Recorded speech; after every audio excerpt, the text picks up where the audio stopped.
Happy Wednesday, everyone. I'm Bryan Bailey, and this is day 31 of the 365 days of Facebook Live, in which I'm going to try to give you all the information that I can to lower that blood pressure, make owning your pet a whole lot more enjoyable. One of the most common questions we receive here at Taming the Wild is, Bryan, must my dog remain in a strict heel the entire time I walk it? And the short answer is no, absolutely not. Who enjoys that? Not only is it not enjoyable, but it's actually detrimental. Meaning, here's what happens. We tell our dog heel, and we just start walking. And we're having a great time, dog's healing really good. But then we get distracted in a very busy and noisy world. The next thing you know, you find yourself adjusting your songs, got your AirPods in, sending a text to someone, making a phone call, or you're just basically scanning the horizon over here. And guess what happens? Good old Fido, who's supposed to be in that nice heel, just wanders off. Yep, just wanders off. So after a period of time, my stereotype signal, hey, I say heel, you fall into position right here, a relative position next to my body, but then there you go. And there's no consequence for it.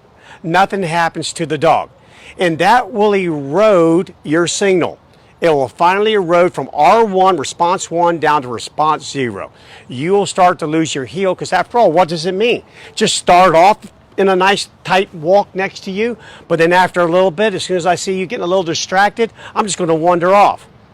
So therefore, to really help your heel, it's more beneficial if you give your dog a comparison to draw from. So when I walk Captain, I say heel to start with, and heel means you bet, get right here by my side. But then usually sometime during the walk, when the coast is clear, when I don't have a bunch of distracting dogs coming, or pedestrians, or someone on a bicycle, I will then tell him to free.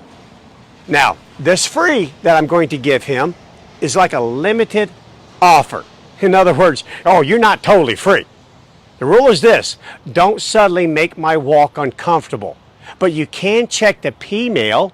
You can sniff this over here. You can leave a scent post or two, but don't make my walk uncomfortable.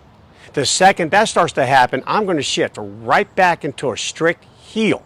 And I'm also going to shift back into it the second I need to. All right, so let me just demonstrate a little bit here with Captain. Heel. So we're walking. And then suddenly, I say, free. And now I'm going to let him go over here and smell.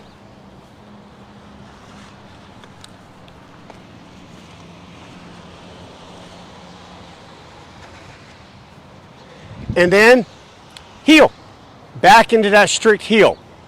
So as you saw there, I let him go ahead and leave a little bit of a scent post on the bushes there. That's up to me. When you say free, you determine the rules. And typically my rules are this: don't pull me, and don't go trading sides on me, because that causes me to now have to mix up my hands, and I wasn't ready for you to switch sides. You do that when I give you the command to switch. But with me, I've been known to have my dogs go all the way out in front of me. The leash is sometimes even attached to my belt. Other times I'm just holding it nice and loose, and the dog is smelling the ground, having a great time. I'm having a great time. And it's just that comparison that really helps them a lot. So let me show you one more time with Captain. We're going to show you with another dog. Heel.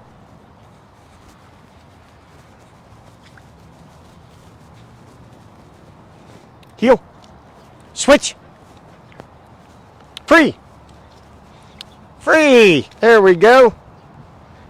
And again, we're just walking along. He's smelling. We're having a great walk. He's not pulling me. Life is good. No big deal. We're even headed over here towards another dog. But now all of a sudden, heel.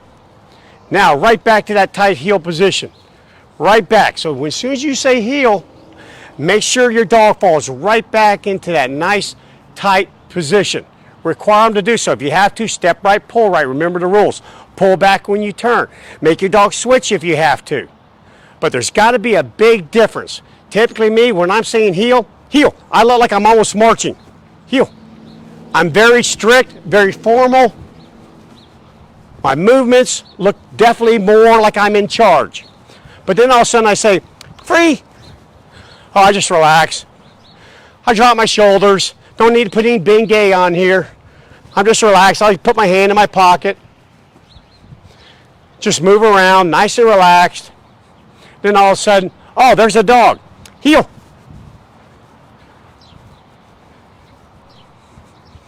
And everything remains nice and tight.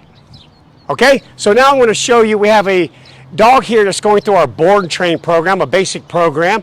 His name is Chief. So Shannon and Byron, if you're watching, here's a little treat for you. This is your boy, Chief. And by the way, Byron is I believe a senior chief in the United States Navy. So Byron, thank you for your service. And his wife, of course, is a master chief.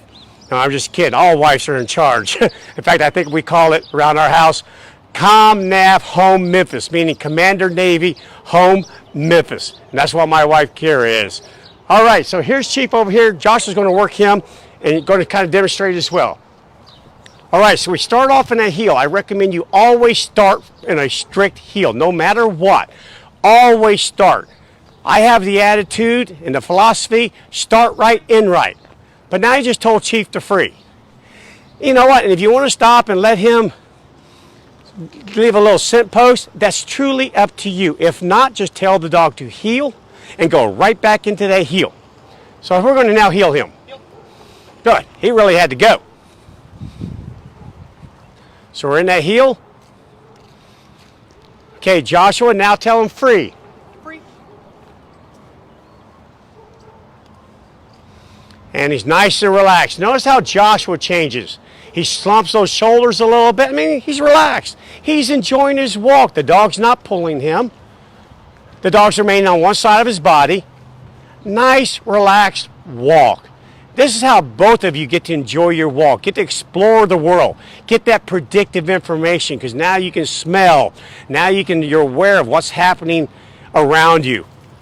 And now all of a sudden he shifts right back into that formal heel. And notice Joshua changes. He picks up his pace a little bit, swings his arms a little bit more exaggerated.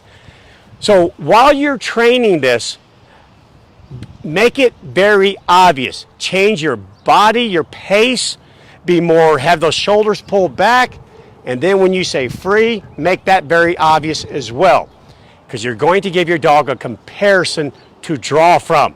You should look differently. I've said in prior videos, dogs learn with their eyes first. Their eyes first. They're going to notice that difference in you, and they should. There's a big difference between heel. So let's look at Joshua again, and now relax, Joshua. Oh, he just relaxes. So does the dog. Piece of cake. Alrighty. So again, we love to switch from heel, where the dog is right by us, to a loose heel, so to speak. I use the word free. You can come up with whatever word you want to. Just make sure you stereotype it, meaning I use the same word and I expect the same response all the time. That's all you have to do. Then you set the rules on what that relaxed walk looks like. You do, not me. It's your dog. Again, me, Joshua, all the rest of us trainers here with our personal dogs, here's what it means. Stay on that side of my body, whatever side you were on when I told you to free, and don't pull me. Outside of that, man, I'm patient. I'll stop and let you go potty if you need to. I'll let you leave a couple scent posts along the way. Again, this is part of learning your world and making you more what we call relevant socialization and relevant exposure. And I'll talk more about those in future videos. But if you do this, you switch back and forth when you're training, even when you don't need to. Heel to free, heel to free, heel to free. You're giving your dog a very obvious comparison to draw from. And I'm here to tell you that will make your formal heel, the most important out of the two, really that much stronger. It will definitely benefit you. And plus, it just benefits both of you because you have a lot more fun on your walk. I'm telling you, I think I'd be paranoid if a dog looked up at me the whole time I was walking. I'd say, go do something else. You're killing me here. What's up with me? Do I have something on me? Yeah, so again, enjoy your walk, guys.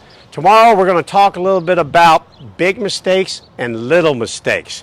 How you don't want big mistakes in your training. Enjoy the rest of your day. And make sure, if you enjoy this, share it. That's the most important thing. Share it. See you tomorrow.